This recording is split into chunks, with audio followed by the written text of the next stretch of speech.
Conmigo estamos llevando una serie de enseñanzas acerca de personajes bíblicos y en estas oportunidades que me ha tocado compartir hemos estado hablando acerca de Saúl. Estamos llegando ya a la parte final de la historia de Saúl, el primer rey de Israel. Y la historia de Saúl, pues hermanos, no es una historia tan agradable, ¿cierto? En el sentido de que Saúl pues no terminó bien la carrera, ¿no? A diferencia de Samuel, por ejemplo, u otros hombres que más adelante vamos a estudiar, Saúl no terminó bien. Ya la semana pasada tuvimos la oportunidad de estudiar los capítulos 13 y 14 de Primera de Samuel y vimos, ¿cierto? Vimos cómo las fallas, las grietas en el carácter de este hombre se empezaron a notar en su impetuosidad, en su orgullo, en diferentes aspectos de su vida que, como bien dijimos, ya estaban empezando a jugarle una mala pasada y que eventualmente le iban a costar el misterio, el reino, todo. Efectivamente, en esta oportunidad, en la tercera sesión que atañe, que concierne al rey Saúl, vamos a hablar de esta gran desobediencia, no porque antes no la haya cometido, ya antes hemos visto que ya ha desobedecido Saúl, pero esta es conocida como la más grande, la más notoria, porque esta fue la que marcó ya el inicio de la decadencia de este rey, ¿no? El primer rey de Israel que al final, pues hermanos, tuvo un final, valga la redundancia, tuvo un final muy triste. Y la idea de estudiar este capítulo no es bajo ningún motivo para traernos pues alguna nota triste o para desanimarnos, nada por el estilo. La idea justamente es poder ser advertidos por la palabra de Dios, notar que nosotros también podríamos caer en este ejemplo de desobediencia y que necesitamos meditar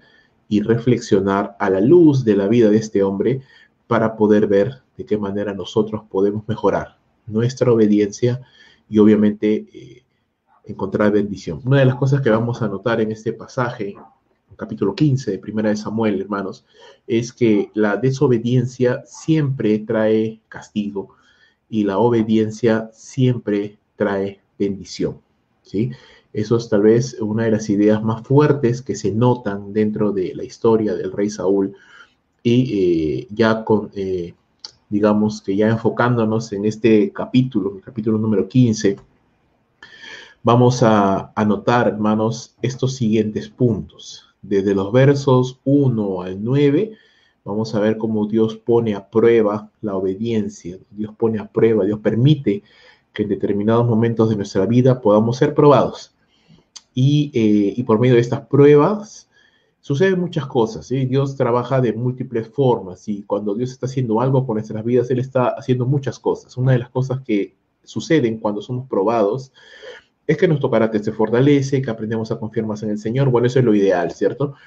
Dios nos está enseñando cosas, pero también Dios está poniendo a prueba nuestra obediencia, es decir, para poder, no para que Él lo sepa, porque Dios ya lo sabe, pero nosotros necesitamos saberlo, qué tan obedientes vamos a ser a pesar de las circunstancias adversas o las circunstancias van a modificar nuestro comportamiento y vamos a dejar de obedecer al Señor porque tal vez estamos viviendo una circunstancia pues diferente, ¿cierto? Muchas personas, no muchas, pero he conversado con algunas personas que me han dicho que debido a este tiempo de pandemia, ellos no solamente no quieren, no asisten a un servicio de alguna iglesia, sino que no van a asistir a ninguno hasta que termine ese tiempo de pandemia, porque ellos dicen, bueno, cuando ya se regularice todo, entonces ya asistiré a una iglesia, ¿no? Yo no creo que se pueda asistir a una iglesia online porque no es lo mismo, entonces sí, he conversado con 2 o 3 personas así, que tienen esa mentalidad de que no necesitan congregar en una iglesia, sino que ya congregarán cuando se vuelva a toda la normalidad, ¿no?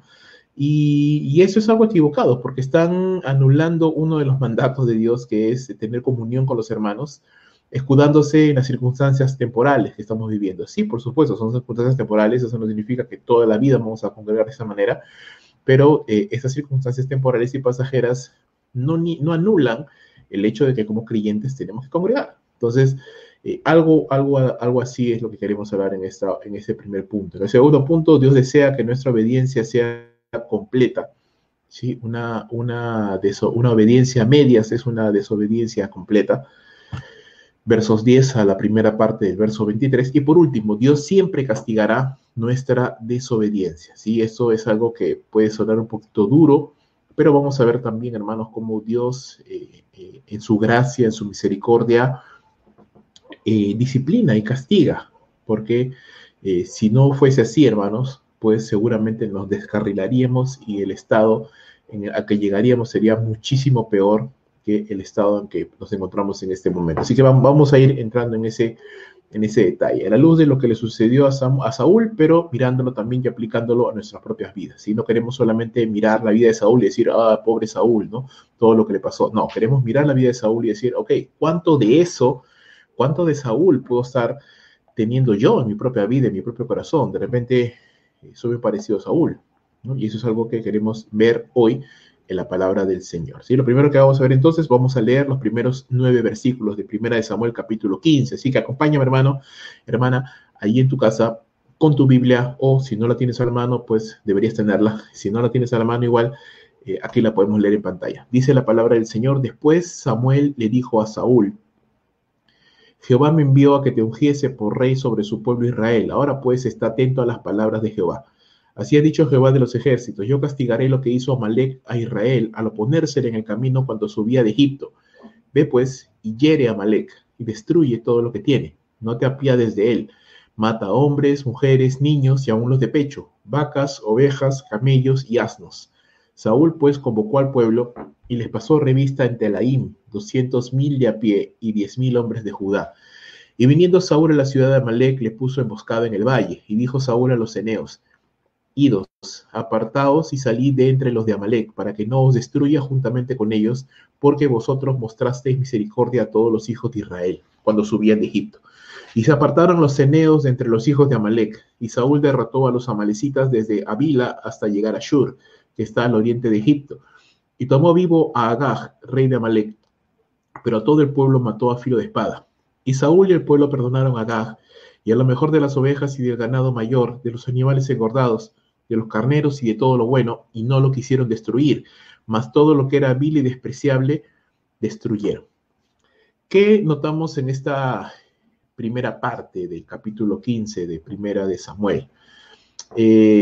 Seguimos en la historia, ¿cierto? Los capítulos 13 y 14 nos muestran estos grandes errores que cometió Saúl, tanto al adelantarse a ofrecer un sacrificio que no le correspondía, como al hacer un voto imprudente que casi le cuesta la vida a su hijo, y que también de alguna manera fue tropiezo para el pueblo porque llevó a que el pueblo comiera carne con sangre.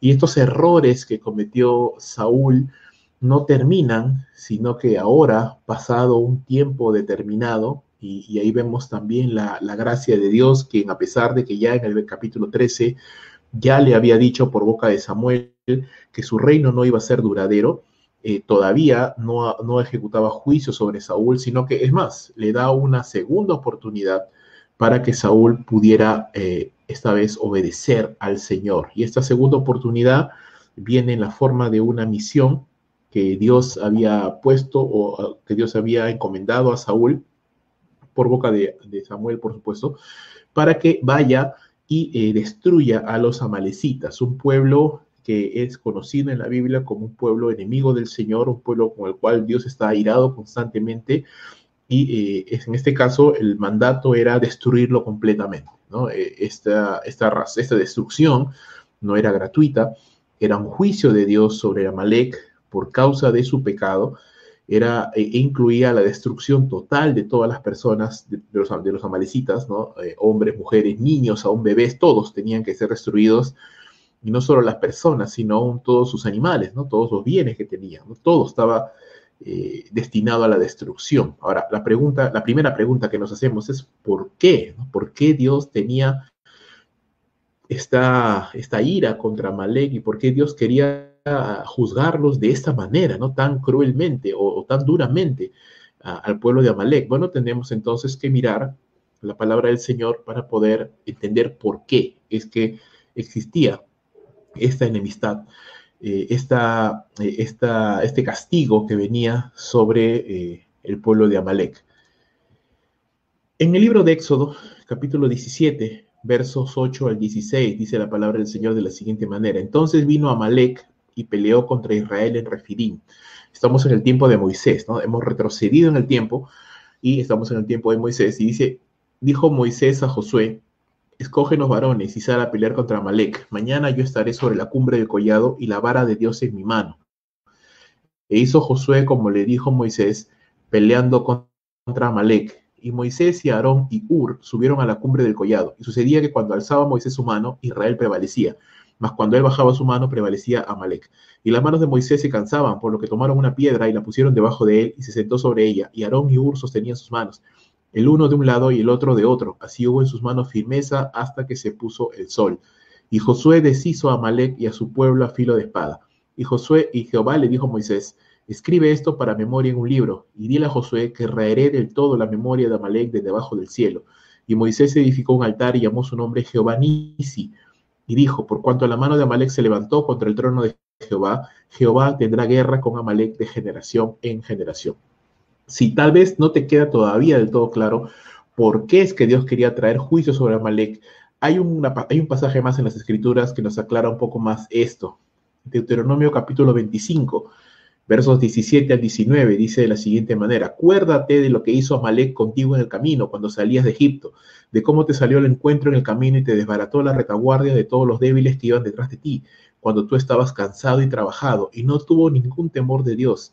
Por tanto, cuando Jehová tu Dios te dé descanso de todos sus enemigos alrededor, en la tierra que Jehová tu Dios te da por heredad para que la poseas, borrarás la memoria de Amalek de debajo del cielo, no lo olvides. Entonces, uno de los grandes pecados de Amalek, más allá de su propia inmoralidad como nación pagana, era el hecho de que ellos fueron los primeros que atacaron a Israel en el desierto y no tuvieron consideración de que Israel estaba cansado, cargado del camino, y atacaron a los débiles, atacaron a los cansados, atacaron a los enfermos, ¿no? Y no tuvo temor de Dios. Esa fue la razón por la cual Dios tuvo y tiene guerra contra Amalek. Y esa es la razón por la cual ahora Dios está enviando a Saúl para destruir a este pueblo. Y mira que han pasado ya más de 400 años, desde la época de Moisés hasta la época de Saúl. Sin embargo, el juicio de Dios todavía estaba pendiente, ¿no?, para realizarse o ejecutarse sobre el pueblo de Amalek. Y vamos viendo esto. Ahora, ante la misión que Dios le da a Saúl, pues Saúl responde afirmativamente, y vemos en Saúl a un líder capaz, ¿no? No era un inútil, era un líder capaz, era un hombre capaz de organizar un ejército, y de hecho lo hizo, organizó un ejército de 210,000 hombres, y fueron hacia la ciudad de Amalek, y antes de llegar a la ciudad les tendieron una emboscada, ¿no? Así que usaba de estrategia, usaba de su liderazgo para poder organizar este ejército. Y también se nos dice que Saúl mostró misericordia a la población de los ceneos, unos que vivían cerca a los amalecitas, porque ellos no tenían parte sobre el juicio de Dios sobre Amalek. Ellos además habían mostrado misericordia a Israel en el desierto, así que Saúl también les mostró misericordia, así que los dejó escapar. Y empieza la batalla, ¿no? Saúl y su ejército atacan a los amalecitas y en efectivo los derrotan, pero no del todo. Vamos a ver que la Biblia nos muestra que, en primer lugar, Saúl le perdonó la vida al rey de Amalek, a Agag, y esto constituyó un grave error, porque no solamente le perdonó la vida al rey de Amalek, sino que también a parte de su familia. No se dice aquí, pero cuando tú vas a mirar la Biblia, capítulos después, años después, vas a darte cuenta que David aún sigue batallando contra los amalecitas. En el libro de Esther vas a ver que este hombre malvado que quería destruir a los judíos era descendiente de Agag, era un amalecita también.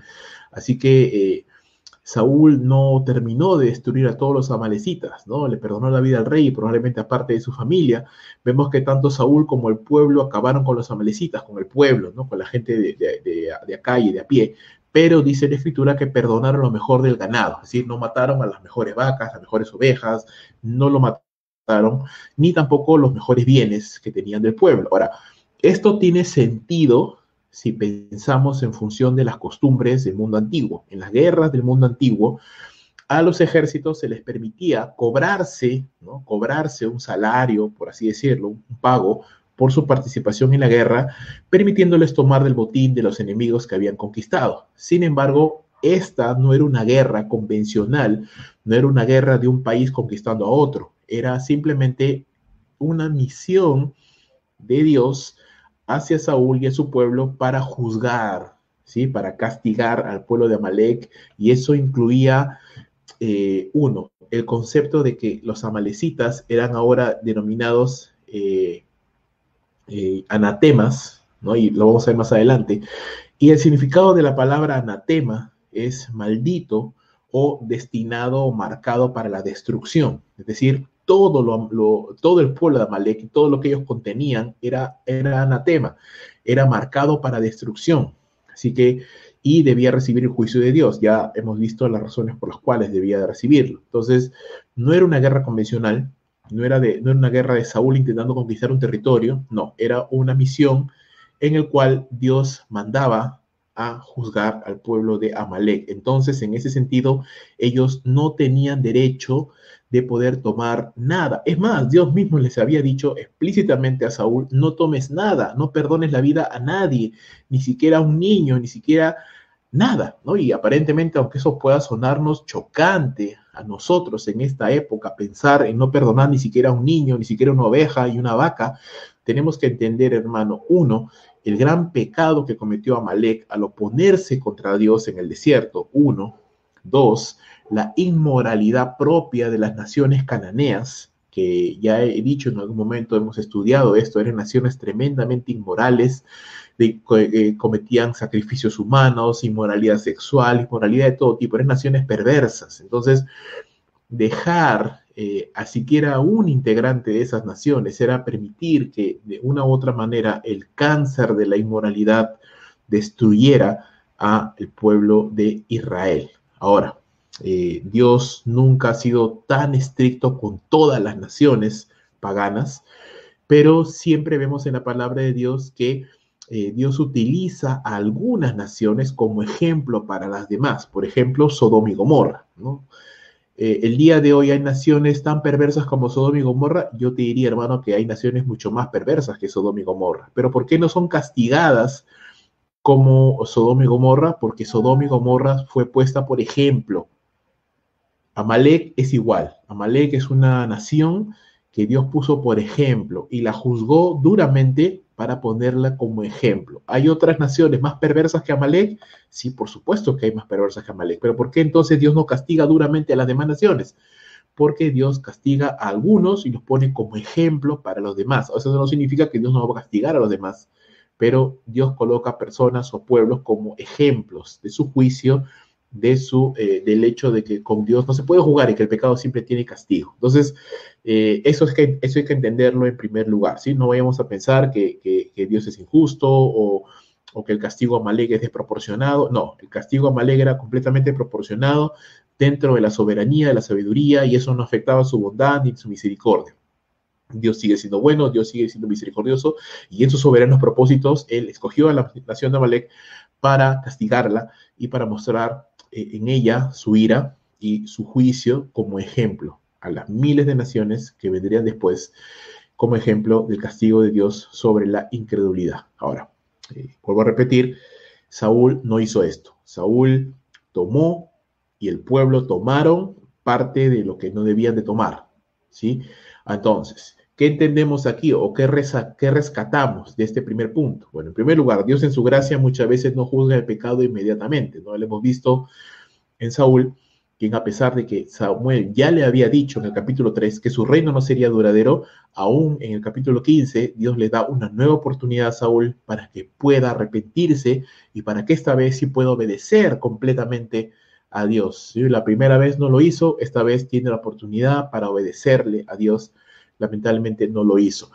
Amalek era una nación con la cual Dios tenía guerra, sí, pero mira, pasaron 400 años en los cuales Dios no juzgó al pueblo, pero llegó en ese punto en el cual ya la ira de Dios llegó al colmo y el juicio de Dios vino sobre Amalek. Entonces 400 años fueron años de tiempo para que se arrepienta Amalek, sí, por supuesto, pero no lo hizo, ¿verdad? No lo hizo. Entonces Dios siempre, muchas veces, mejor dicho, en su gracia, no juzga el pecado inmediatamente, sino que nos da tiempo para arrepentirnos, para recapacitar, para volvernos de nuestros malos caminos. Sin embargo, el tiempo no borra el pecado, ojo, ¿sí? No significa que con el paso del tiempo el pecado prescribe, ¿no? En la ley peruana, por ejemplo, algunas deudas y algunas obligaciones de las personas prescriben con el tiempo, ¿no? Pasa determinado número de años y ya esa deuda ya no se puede aplicar, ya no se puede cobrar, o ese delito ya no se puede juzgar porque prescribió.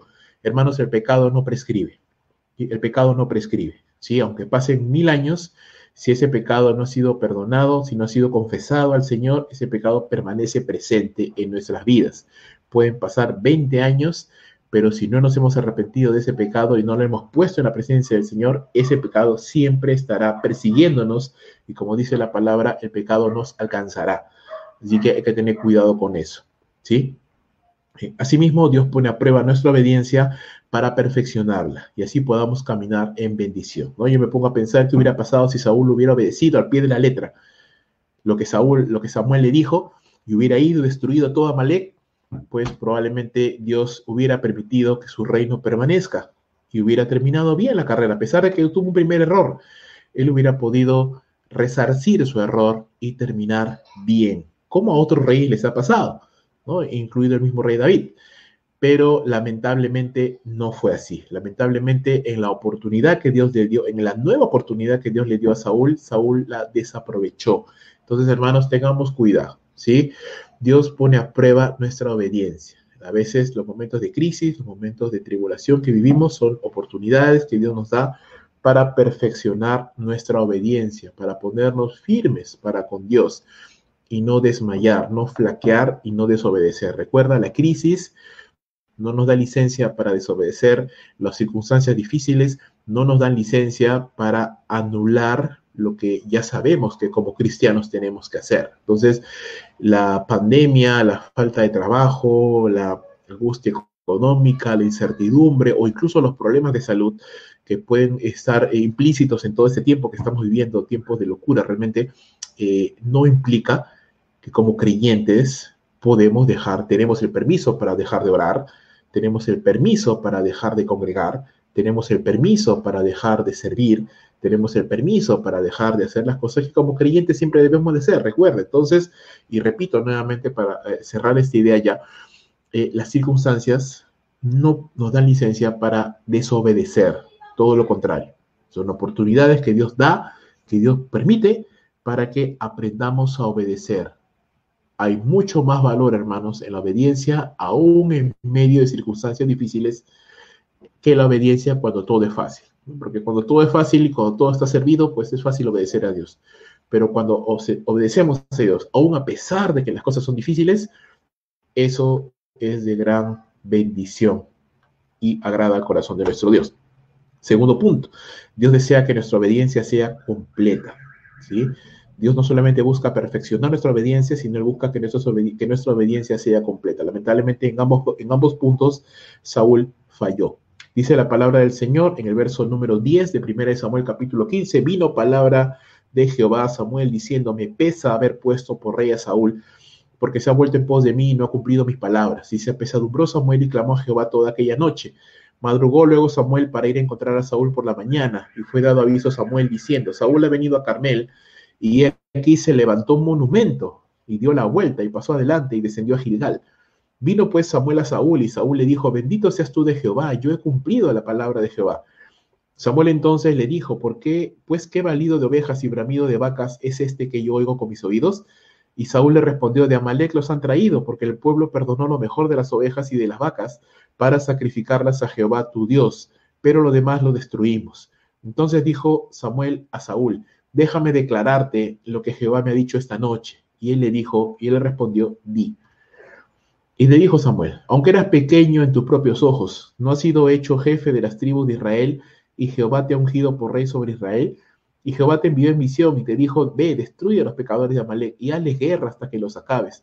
¿Por qué pues no has oído a la voz de Jehová, sino que has vuelto al botín perdón, sino que vuelto al botín, has hecho lo malo ante los ojos de Jehová. Y Saúl le respondió a Samuel: antes bien he obedecido a la voz de Jehová, y fui a la misión que Jehová me envió, y he traído a Agag, rey de Amalec, y he destruido a los amalecitas. Mas el pueblo tomó del botín ovejas y vacas, y las primicias del anatema, para ofrecer sacrificios a Jehová tu Dios en Gilgal. Y Samuel le dijo: ¿se complace tanto Jehová en holocaustos y víctimas como en que se obedezca a las palabras de Jehová? Ciertamente el obedecer es mejor que los sacrificios, y el prestar atención que la grosura de los carneros. Porque como pecado de adivinación es la rebelión, como ídolos e idolatría la obstinación. ¿Sí? Dios ya sabía de antemano, hermanos, que el que antes había sido un humilde rey, ¿no? El rey Saúl, humilde porque no se creía él capaz de poder llevar adelante la labor que Dios le había encomendado, y que incluso en su momento, cuando fue llamado para ser coronado como rey, se escondió dentro del bagaje, ¿no? Dios ya sabía que este humilde rey, esto en el capítulo número 13, versículos 13 y 14, Samuel ya le había dicho a Saúl que su reino no sería duradero. Sin embargo, igual a Dios le pesaba en su corazón, no le dolía en su corazón la desobediencia de Saúl. Y igual, ¿no? Samuel también, al igual que el Señor, manifestaba este dolor en su corazón, y lo vemos a Samuel pasando la noche entera orando, clamando, llorando ahí a Dios por la vida de Saúl, o intercediendo por Saúl. Sin embargo, hermanos, a pesar del, y eso es algo que aprendemos, ¿verdad? A pesar del dolor de Dios, a pesar de la intercesión de Samuel, mira, toda la noche en vela orando por él, a pesar de esto, el pecado y las consecuencias son personales. Es decir, Saúl es el que había pecado, hermanos. Y así Samuel se pasara toda una vida entera intercediendo por Saúl. Si Saúl no se arrepentía, de nada iba a cambiar las cosas, ¿verdad? Dios se dolía por Saúl, Samuel oraba por Saúl, pero Saúl era completamente inconsciente de las cosas que estaban haciendo. Es más, lo vemos porque al día siguiente, después de que Samuel ha pasado la noche en vela orando por Saúl, llorando, clamando al Señor, pidiendo misericordia, pidiendo que Dios lo restaure, lo levante, Samuel va a encontrarse con Saúl, y vemos que Saúl se ha levantado un monumento, hermanos. O sea, este hombre estaba orgulloso de su desobediencia, estaba completamente cegado, no, ni siquiera se percataba de lo que estaba haciendo. Entonces, tan orgulloso estaba, tan autosuficiente, tan jactancioso era de lo que él había hecho, que se había levantado un monumento, dice la palabra de Dios, y había ido, y cuando sale a encontrarse con Saúl, pues lo vemos completamente confiado, lo vemos completamente alegre, una nota muy optimista, diciéndole: bendito seas tú de Jehová, ¿no? Yo he cumplido la palabra de Jehová. Y estaba pues cegado, ¿no? Estaba cegado en su propio orgullo, ni siquiera se había dado cuenta de lo que estaba pasando, de lo que estaba haciendo, ni siquiera se había percatado, y eso es muy triste, hermanos, muy peligroso. Si pecar es algo peligroso, más peligroso es pecar y no darnos cuenta de que estamos pecando, ¿no? No darnos cuenta de que estamos teniendo esta actitud de desobediencia ante el Señor. Así que ante esto que Saúl le dice a Samuel, ¿no? Yo he obedecido al Señor, yo estoy andando bien, ¿no? Yo estoy andando correctamente al Señor. Lo que Samuel le dice, ¿verdad? Es todo lo contrario, ¿no? Dice: si tú has obedecido al Señor, entonces qué balido de ovejas, ¿no? Qué sonido de animales es el que escucho, ¿no? Si yo te mandé a que mataras todo, que no dejaras nada, ¿no? Y comenzamos a ver a Saúl excusándose, ¿no? Le dice: no, pero yo he destruido todo lo que tú me mandaste, ¿no? Solamente hemos eh, eh, guardado, ¿no? Lo mejor del anatema para ofrecerlo a Jehová tu Dios. Entonces comienza a excusarse. Y en la conversación de Samuel con Saúl vemos y aprendemos varias cosas con respecto a la desobediencia. En primer lugar, la desobediencia nos ciega, ¿no? Nos hace pensar orgullosamente que no tenemos ningún problema, y que no hemos pecado, ¿no? Que no hemos cometido ninguna falta y que no tenemos nada de qué arrepentirnos. Estamos cegados, ¿no? Cegados por nuestro orgullo. Segundo, tratamos de justificarnos, tratamos de explicar nuestro pecado, ¿no? En este caso, Saúl lo hizo argumentando para no asumir la responsabilidad, ¿no? Saúl culpó al pueblo del pecado, ¿no? Saúl dijo: el pueblo fue el que perdonó, ¿no? Las mejores bestias y todo esto, pero nosotros lo destruimos, ¿no? Y ese es un juego de palabras muy interesante, porque cuando habla acerca del pecado, él dice, el pueblo pecó, pero cuando habla acerca de la obediencia, él dice, nosotros lo destruimos, ¿no? O sea, él se incluye cuando habla de lo positivo, pero cuando habla de lo negativo, él dice, no, el pueblo fue el que lo cometió. Y encima, si eso no fuera suficiente, él trata de darle un tinte espiritual, ¿no? Al decir, guardamos lo mejor de las vacas y de las ovejas, ¿no? Las primicias del anatema, ¿no? Y eso suena extraño, ¿no? Como las primicias de lo que está maldecido puede ser utilizado para agradar a Dios. Eso es absurdo, pero él lo dice, ¿no? Guardamos las primicias de lo que estaba guardado para maldición para sacrificarlas a Jehová tu Dios, ¿no? En esencia, en resumen, lo que estaba pasando con Saúl es de que no reconocía su pecado, ¿no? Culpaba a todos menos al mismo.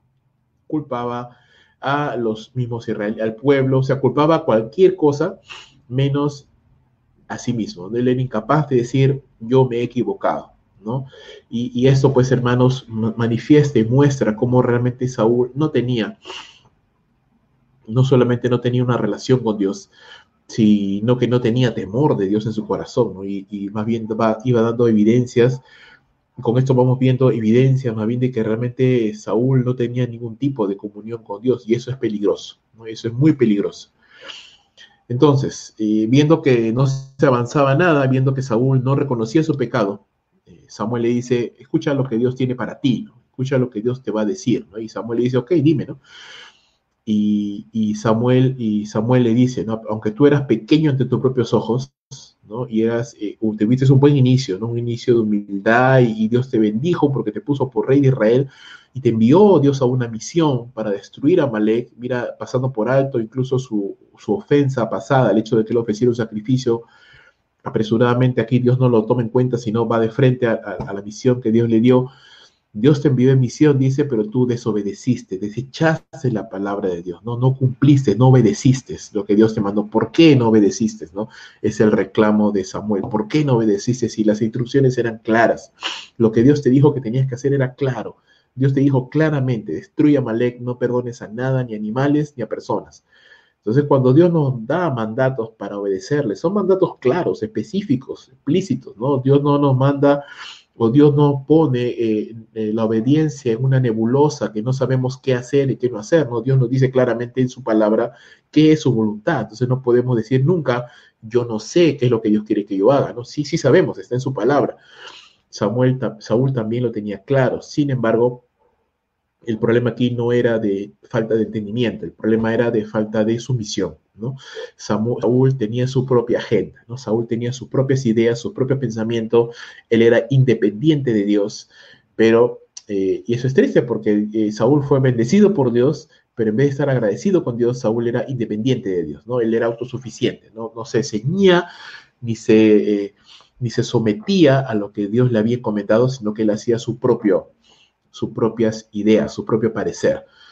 Y ante esto, pues Saúl una vez más se excusa, ¿no? Una vez más dice, no, es el pueblo, ¿no? Es el pueblo que perdonó lo mejor del ganado, y sí, pues yo tuve temor, ¿no? Y cedí porque el pueblo me obligó, ¿no? En pocas palabras. Entonces, mal, ¿no? Porque se excusó argumentando que sí había obedecido a Dios y fue el pueblo quien tomó el botín del anatema, ¿no? Y eso también no tiene sentido. Entonces, Samuel, ¿qué le respondió? Samuel le dijo, bueno, déjame decirte que la obediencia es mucho mejor que los ritos, ¿no? A Dios no le agrada, ¿acaso a Dios le agrada tanto los sacrificios como la obediencia? No, es más importante la obediencia que los sacrificios. Podemos sacrificar mucho, pero si no tenemos un corazón obediente a Dios es en vano, ¿no? Podemos servir, podemos estar todos los días en iglesia, podemos dar miles de soles en diezmos y ofrendas, pero si nuestro corazón es rebelde, si nuestro corazón no se somete a Dios, no se somete a las autoridades,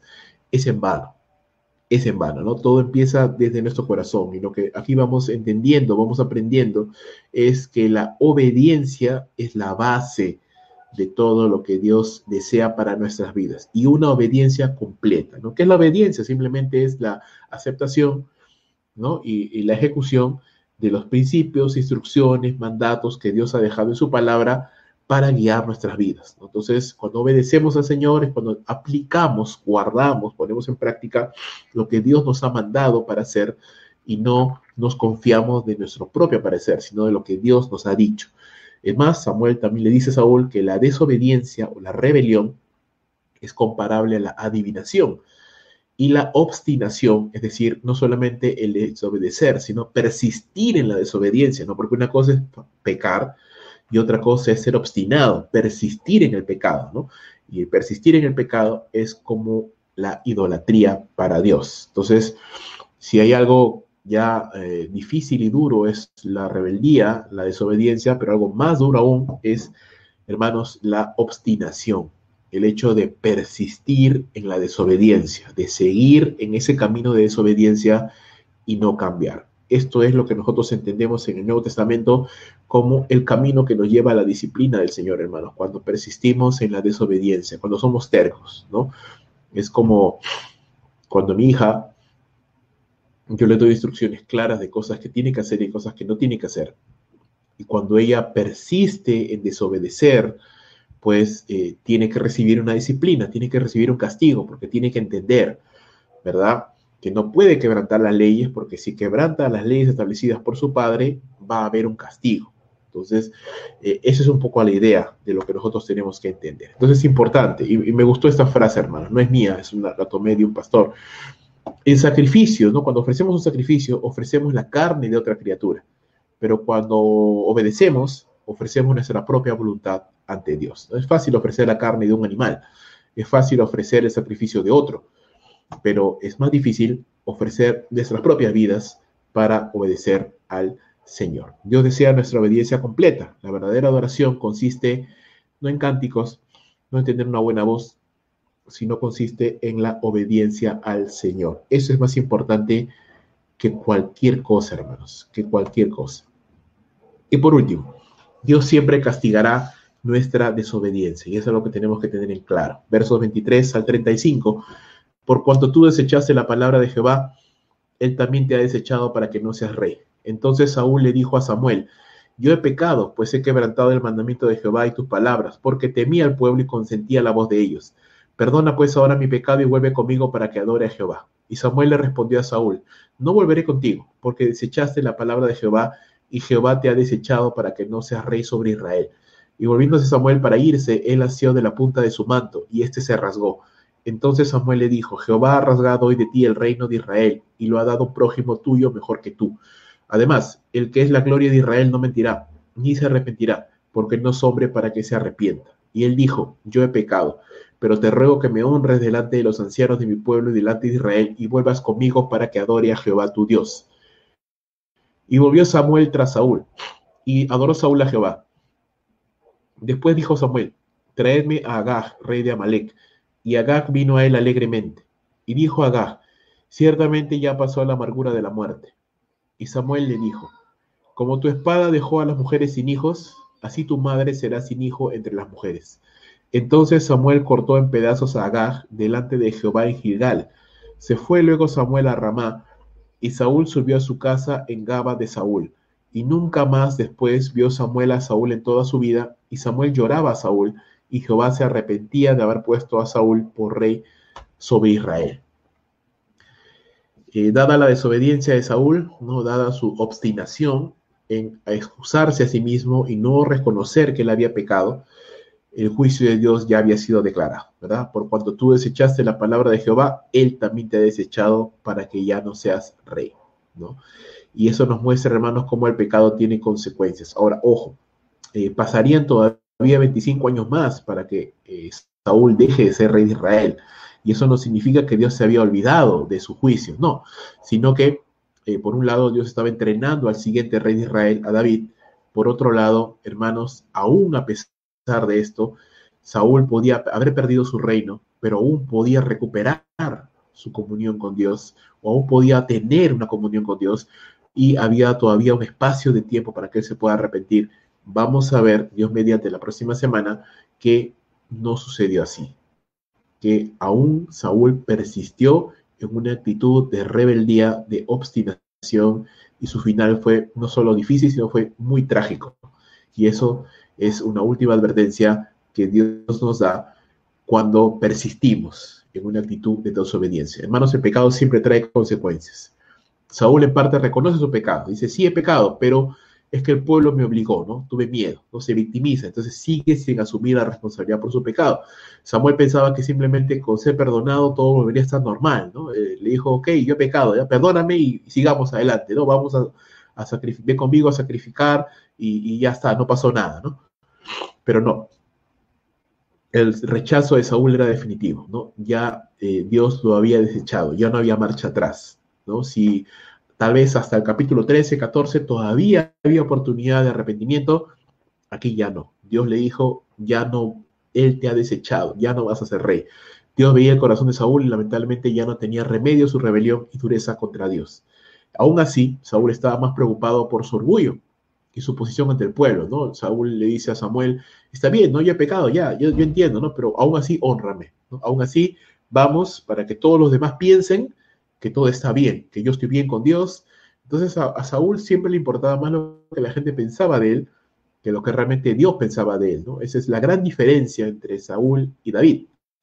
Cuando David peca, porque él también pecó, e incluso pecó de una manera aún más grave, por así decirlo, que Saúl. Sin embargo, cuando él es confrontado con su pecado, él inmediatamente pide perdón y se humilla ante Dios, ¿no? Él no siquiera está pensando en que lo que la gente piense de él, él está pensando simplemente en restaurar su comunión con Dios. Saúl no. Saúl está pensando en que la gente siga pensando que él está bien, que él es un buen rey y que aquí no ha pasado nada, ¿no? Le está más preocupado en su posición que en su relación con Dios. Al final, Samuel consiente en ir con Saúl y llevar a cabo lo que Saúl no quiso hacer, ¿no? Exterminar a Agag, rey de Israel, rey de Amalek, perdón. La Biblia dice que Samuel lo cortó en pedazos y aunque esto puede ser una escena muy chocante, hermanos, dado que Samuel era un sacerdote y él solamente había degollado animales, pero esta vez le tocó hacerlo con una persona, aún así dice la Biblia que lo hizo delante de Jehová, es decir, en obediencia a lo que Dios le había mandado, porque no solo Agag, pero todo el pueblo de Amalek debían ser juzgados, ¿no? Y Samuel terminó haciendo lo que Saúl no quiso hacer. La lucha contra el pecado debe ser entonces, en ese sentido, hermanos, radical y completa. ¿Sí? Eso nos muestra la radicalidad que debemos de tener en nuestra batalla diaria contra el pecado. Este capítulo termina, hermanos, con un cuadro triste, ¿no? Samuel se va por su lado, Saúl también, se separaron y dice la escritura que nunca más se volvieron a ver. Saúl, por un lado, se iba deteriorando cada vez más en su separación de Dios, cada vez más se iba deteriorando, como lo vamos a ver luego, mientras que Samuel lloraba a Saúl y su triste historia de rebeldía y de desobediencia. Y Dios se arrepentía de haber puesto a Saúl por rey. Eso no significa que Dios hizo algo y luego le salió mal y dijo, wow, me equivoqué. No significa esto. Es un antropomorfismo, es una idea, simplemente es una forma de escribir en el hebreo para hacernos entender el dolor que sentía Dios en su corazón por el pecado de Saúl. Por supuesto que Dios sabía que Saúl iba a pecar, pero hermanos, Dios no es una persona sin sentimientos, ¿no? Que tiene una pizarra ahí en el cielo donde todo está planificado paso por paso y todo va ejecutándose según un plan. No, Dios tiene sentimientos. Y aunque sabía Dios que Saúl iba a rechazar, igual le dolía en su corazón, le dolía y le pesaba por lo que Saúl había hecho, ¿sí? Y este es el final de este capítulo número 15. Entonces, hermanos, la desobediencia a Dios siempre tendrá consecuencias. La obediencia a Dios siempre traerá bendición. Así que si en algún momento pecamos, hermanos, yo no diría si en algún momento, yo diría cuando pequemos, ¿no? Porque siempre estamos pecando, hermanos. Busquemos siempre restaurar nuestra comunión con Dios inmediatamente. Termino con esto. ¿Qué quiere Dios que sepamos y hagamos? En primer lugar, recuerda que Dios pone a prueba nuestra obediencia con el fin de perfeccionarla. Así que en cada situación que tengamos que vivir, recuerda, no nos da licencia para dejar de obedecer a Dios. Es más, si obedecemos a Dios, aún a pesar de las circunstancias, esto acarreará bendición a nuestras vidas. Ojo con eso. No abusemos de la libertad que tenemos en Cristo Jesús para desobedecer. Recuerda que sí, Cristo Jesús murió por nuestros pecados, pero no murió por nuestros pecados para que vivamos en un libertinaje, sino para que obedezcamos a Dios. La obediencia a Dios se muestra en todo aspecto, hermanos. No solamente en la iglesia, pero fuera de la iglesia, en nuestro hogar, cuando nos ven, cuando no nos ven. Es más, La definición de integridad es ser obedientes, ser firmes, aun cuando nadie nos ve, ¿verdad? Y la obediencia se muestra en todo aspecto, a nuestros padres, si somos menores de edad, y aún siendo mayores de edad podemos estar sujetos a nuestros padres, a nuestras autoridades, ¿verdad?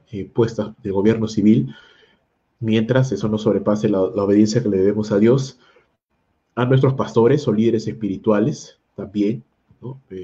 Se evidencia también si tenemos un carácter sumiso, si tenemos un carácter obediente o tenemos un carácter rebelde, ¿no? Que no nos gusta someternos, que no nos gusta obedecer, ¿no? Ahí también se ve, hermanos. Dios desea que nuestra obediencia a Él sea completa, ¿sí? No parcial, no temporal, no por épocas, sino siempre. No solamente los domingos, sino toda la semana. La desobediencia siempre conllevará un castigo. La obediencia siempre traerá bendición. Ahora, Dios no siempre juzga inmediatamente el pecado. Eso no significa que Dios se ha olvidado de juzgarlo. En su gracia nos concede tiempo para arrepentirnos. El tiempo no borra el pecado, hermanos. La confesión sí. Si nos arrepentimos, si clamamos al Señor, le pedimos perdón, entonces Dios nos libera, Dios nos guarda. Pero si no lo hacemos, entonces el pecado nos alcanzará y sufriremos las consecuencias. Cristo pagó por nuestros pecados, hermanos, para que vivamos en obediencia a Dios. Y la historia de Saúl no está puesta en la Biblia, hermanos, para que nosotros podamos temer y temblar ante el primer, porque pensar que al primer error que cometamos Dios nos va a castigar y nos va a quitar nos va a desechar. No, no está puesta esa historia para eso, está puesta para darnos cuenta, hermanos. El fracaso de Saúl es el fracaso del ser humano. Saúl pecó, David pecó, Saúl terminó mal, David no terminó mal. ¿Por qué? Porque el corazón de ambas personas eran diferentes. Ambos eran pecadores, pero uno de esos pecadores era rebelde contra Dios. Nunca quiso acercarse a Dios, nunca quiso humillarse a Dios. El otro pecador sí se humilló a Dios, buscó a Dios. Uno encontró desgracia en su vida, otro encontró misericordia. Los dos se equivocaron, pero uno encontró bendición y el otro maldición. ¿Por qué? Uno se sometió a Dios, el otro no. Uno buscó al Señor, el otro no. Si pensamos, hermanos, que vamos a ser perfectos, estamos completamente equivocados. Y si Dios usara la misma regla de severidad que usó con Saúl, con nosotros, hermanos, empezando por mi persona, no sería pastor, no sería creyente, ni siquiera estaría vivo probablemente. Y estoy seguro que usted tampoco. Entonces, demos gracias al Señor por su misericordia infinita, por su gracia, porque Cristo ha pagado la pena por nuestros pecados. Pero recordemos, eso no nos da permiso ni licencia para vivir de una manera irresponsable e irreflexiva. Todo lo contrario, tenemos que buscar y vivir en obediencia al Señor, porque eso es lo que a Dios le agrada, vivir en obediencia, ¿verdad? Ser obedientes al Señor. Entonces, no usemos la libertad que Dios nos ha dado como obstáculo, o mejor dicho, como propiciación para vivir de una manera libertina. Todo lo contrario. Vivamos en obediencia al Señor, pidiéndole al Señor que nos ayude a obedecerle y a vivir de una manera agradable a Él. Y por supuesto, hermanos, ser conscientes de que fallamos. Tenemos errores, aún de los cuales ni siquiera somos conscientes, pero tenemos que pedir a Dios que nos ayude, que nos guarde y que nos fortalezca. Muy bien, hermanos, que la historia de Saúl entonces nos anime, nos exhorte y nos advierta de los grandes peligros del pecado y que no es un juego. Y tenemos que estar atentos, luchando contra el pecado cada día de nuestra vida, para que no nos domine, para que no nos gobierne y para que no nos engañe. No vayamos a pensar, todo está bien. Y no, estamos andando en desobediencia. Recuerda, el pecado nos puede cegar. A Saúl lo cegó. Él se construyó un monumento, él pensó que era el héroe de Israel, pero no, estaba completamente equivocado. El pecado hace eso, hermanos, el pecado nos ciega, nos engaña. Que Dios nos ayude. Vamos a orar.